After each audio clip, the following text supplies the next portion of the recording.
Hingað kominn til mér í fallega mynd, þannig að Ingvar Sverrisson, formaður IBR, Íþróttabandalags Reykjavíkur, verður hjartanlega velkominn, Ingvar.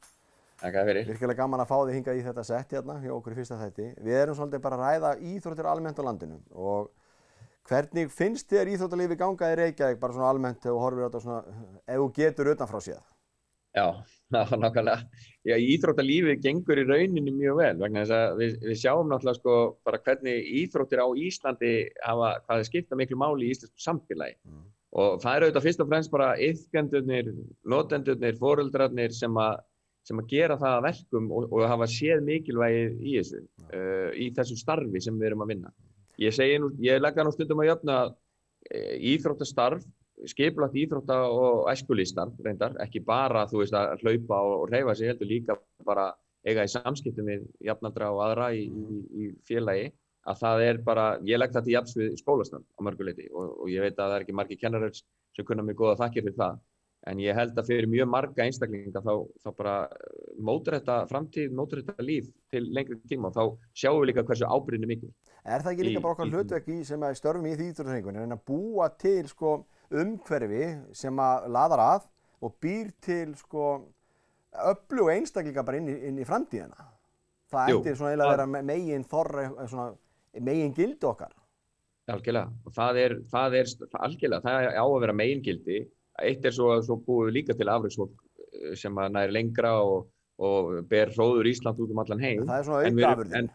Það er í rauninni aukaafurðin. Hún er mjög mikilvæg, það eru fyrirmyndirnar og þangað vilja allir komast, en við vitum eins og er að þangað komast ekki allir. En þeir sem hafa, og við vitum að þeir sem hafa farið í gegnum skipulagt íþrótta og æskulýðsstarfa, þeir koma betur undirbúnir inn í lífið og takast á við aðrar áskoranir í samfélaginu. Fyrir utan alltaf hvað skiptir geysilega miklu máli sko út frá heilsufarslegu sjónarmiði fyrir bara þjóðina alla og kostnað í spítalakerfinu og alltaf við getum haldið endalaust áfram ef við myndum fara að kafa ofan í það.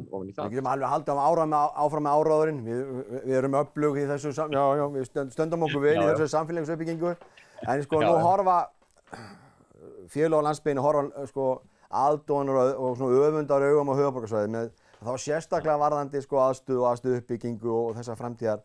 Og ég veit Ingvar við höfum alveg átt þessu umræður áður að ég veit að það eru áskoranir líka varðandi þessar aðstöðu uppbyggingu í Reykjavík þó að menn horfi löngun augum þangað.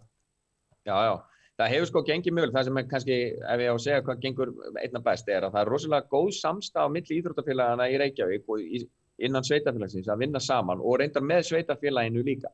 Við til dæmis mótum íþróttastefnu á 10 ára fresti með sveitafélaginu og inn í þá vinnu köllum við fleiri aðila sem ekki eru kannski beint í íþróttastarfi bara til að fá svona utanaðkomandi sýn og utanaðkomandi áskorun, álit á því sem við erum að gera og ábendingar og reynum að vinna markvisst eftir því og mér finnst sko íþróttafélögin í Reykjavík það eru náttúrulega nokkur að þeirra mjög stór sem við þekkjum nöfnin á og bara eru svo hverfafélög, eru að reka barna og unglingastarf að þau eru að vinna svakalega faglega og þau taka og hlusta á þessar áskoranir ábendingar og hvernig er hægt að gera betur. Og við vinnum saman, eins og ég segi, með sveitafélaginu og út frá því höfum við mótað okkar eigin forgangslista í því varðandi uppbyggingu íþróttamannvirkja. Og stundum horfum við í Reykjavík líka mjög öfundaraugum til nágranna sveitafélagana og jafnvel út á land í sérstaklega kannski ákveðnum greinum varðandi aðstöðu, þannig að þetta er nú alveg á báða bóa. En við höfum alltaf sagt að lykilatriðið er þetta. Við eigum að reyna að gera allt sem við getum.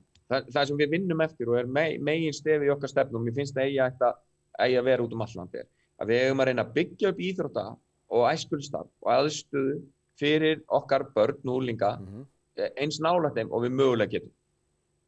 Alveg sama hvar á landinu þar. Og þá veit ég það að börn og einstaklingar sem búa út í sveitum og það verður alltaf lengra fyrir þau að fara en því nær sem við getum byggt upp allavega grunnþjónustu í íþrótta og æskulýðsstarfsemi því betra og þannig búið til betri einstaklinga allan. Já og þannig náum við líka til þess að búa til samfélag og allsstaðar, ekki bara á þeim kjörnum sem að húsin eru eða mannstæðan, við náum líka til allra að því við vitum aldrei hver gæti verið næsta afreksmaður. Hann gæti þess vegna verið bara einstaklingur sem á heima 200 km frá einhverju mannvirki.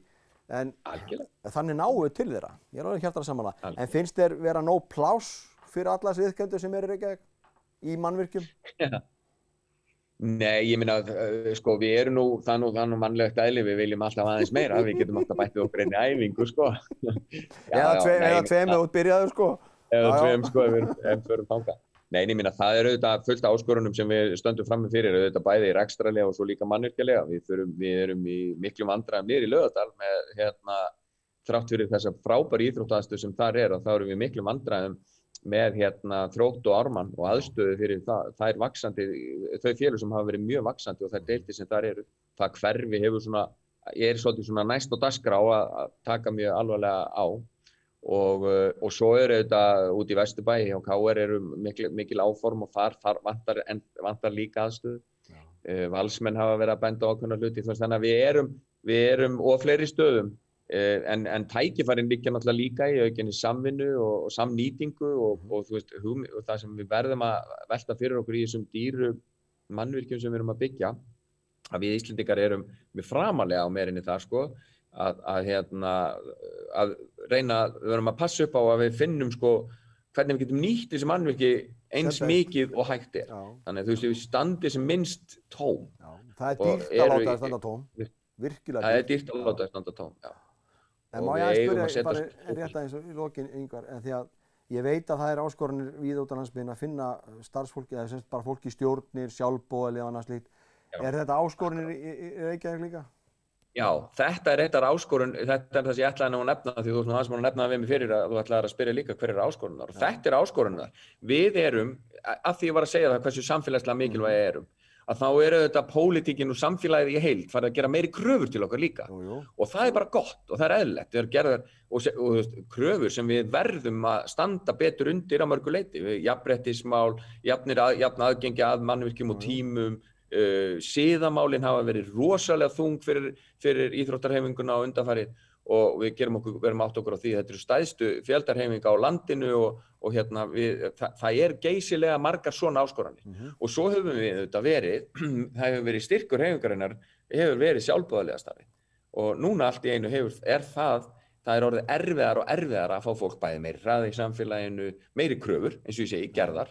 Og fólk svona veigra sér kannski frekar við að taka ábyrgðarstöður innan íþróttafélaga. Heldur það bara þessi umræðan eða er það bara hræðslan við að taka ákvarðanir og lendi í einhverju, má segja, vesinni? Er það sé ástæðan fyrir það? Já, ég sagði sér hluta því, en líka bara þetta aukin, þetta er bara mikil vinna. Það sjálfboðaliða starfi fyrir íþróttafélag og við sem höfum verið eins og ég og þú í svona ofboðslega lengi, við erum bara svona ofboðslega, við þrífumst að hluta til á þessu, sko. En við finnum ekki hversu mikið tími Já, ég er að benda á þessu, við erum orðnir, þá verðum að sæta okkur við það.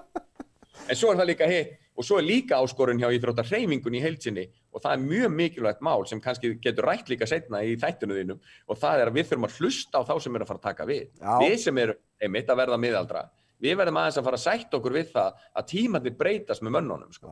Og við getum ekki alltaf gert utan eins. Og við getum ekki gert hlutin eins og voru gerðir fyrir 100 ára síðan, ég átta mig á því. En Ingvar, það er búið að vera mikið ánægja að fá mig innan þátt, virkilega. Og bara ég mun fá að kalla til þín aftur. Já, þá ætlum ég að koma norður. Þú ert með maður með mikla skoðanir og það er bara gaman. En þakka kærlega fyrir Ingvar að taka vel í þetta og þakka kærlega fyrir að vera viðmælandi hjá okkur í dag. Takk fyrir.